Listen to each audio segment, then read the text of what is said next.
उषा साठे खून प्रकरणी माळखांबी इथं सकल बहुजन समाजाचा विराट मोर्चा, जगन्नाथ देशमुख यांना आरोपी केल्याचा तपास अधिकारी यांचा खुलासा।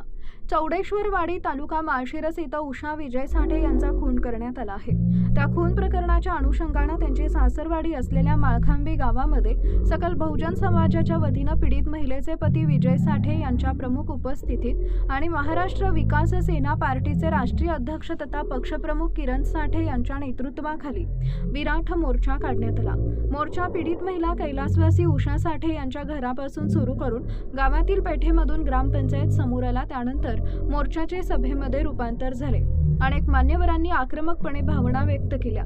मोर्चामध्ये उषा साठे यांच्या खुनाच्या प्रकरणात वापरलेल्या पिस्तूलचा परवाना ज्यांच्या नावावर आहे त्यांना सह आरोपी करण्यात यावे, हा खटला फास्ट ट्रॅक कोर्टात चालवावा, तसेच या गुन्ह्यात आरोपी म्हणून ज्या व्यक्ती निष्पन्न होतील त्या सर्व आरोपींवर मोक्का अंतर्गत कारवाई करण्यात यावी।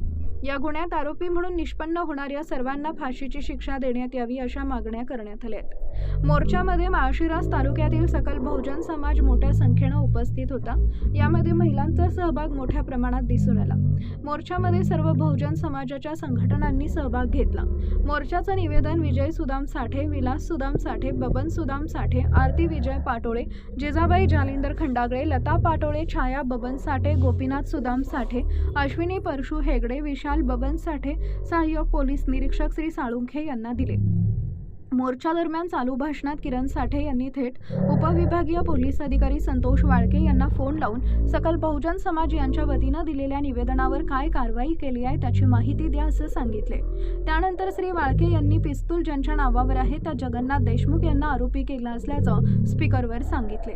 त्यामुळे सकल बहुजन समाजाच्या मोर्चाला यश मिळालंय। तपास अधिकारी यांना थेट मोर्चातून फोन लावल्यानं आणि सकारात्मक कारवाई केल्यानं निवेदनाच्या अनुषंगाचे लेखी निवेदन आश्वासन दिल्यानं पीडित महिलेच्या कुटुंबातील सदस्यांनी समाधान व्यक्त केले।